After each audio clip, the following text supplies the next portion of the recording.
April is Child Abuse Prevention Month, dedicated to raising awareness and preventing child abuse and neglect. Joining us now in this sponsored interview is Lori-Ann Thorpe. She's the Executive Director of Prevent Child Abuse in Utah. Thank you so much for being here. Thank you. It's my pleasure. It's starting out for the month of April. I know in the past, I remember the front lawn of ABC4 is filled with these pinwheels because blue is your color, right? Yes, and the pinwheel is a symbol of hope. We want kids to have happy, healthy lives and be protected and safe. Kicking off the month today, what do you hope happens throughout this month? How are you spreading awareness? Well, what we want is families need resources to protect kids, right? And so we want to help the community understand what those resources are. We provide some of those resources ourselves. Education, right? It's so important to understand what the problem is and how we can solve it. And it's just every adult's responsibility to take care of children to protect them from harm. So I know that you and I were talking, and Savvy talking before we started rolling. This is to prevent. This is not, afterwards. But how are parents finding you? How do they know that they can come to you?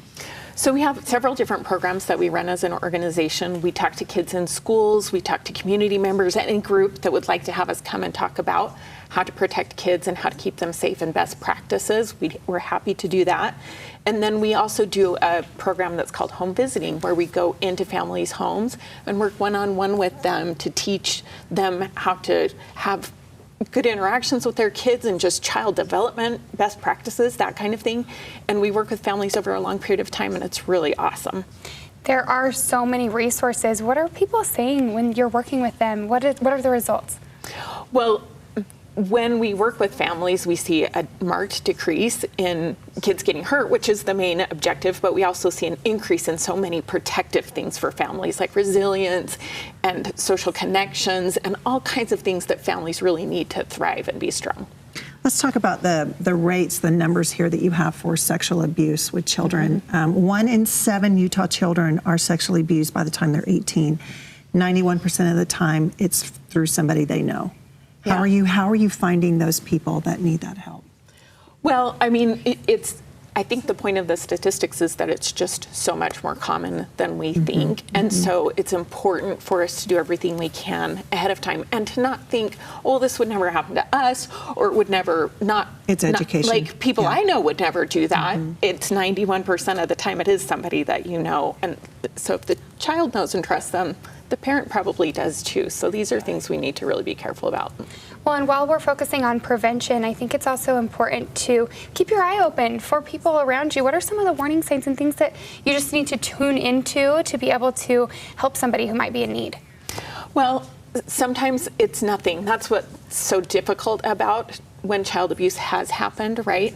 So it's really important before anything has happened to really be talking to your kids about, specifically on child sexual abuse, speaking to them with anatomically appropriate names and helping them to understand what's appropriate and inappropriate behavior so that they know.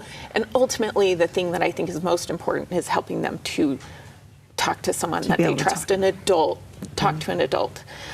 So I think those are important things. So this Friday coming up, it's Wear Blue, right? Yes, yeah. So we want everyone to look like Smurfs on Friday and take a picture and post a selfie and tag us in that. It helps build awareness and helps keep kids safe. You are decked out in blue, even down to your shoes. You also have pins and other things that people can purchase to donate. How can people get involved? Yeah, our website is at pcautah.org, and you can get lapel pins and pinwheels like this. We love the pinwheel bouquets, right?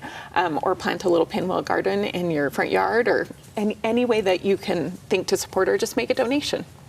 This is such a, those numbers, I keep coming back to that. It makes me think, this is Utah, this is our home. And this is something that really we need to all be aware of. Are you working with the schools? Are they helping you to kind of recognize maybe some children that need some help?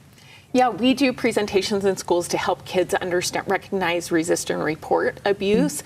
So that one of our main programs is going into the schools and providing that education. So every dollar that's donated helps us to be able to help a child in a school.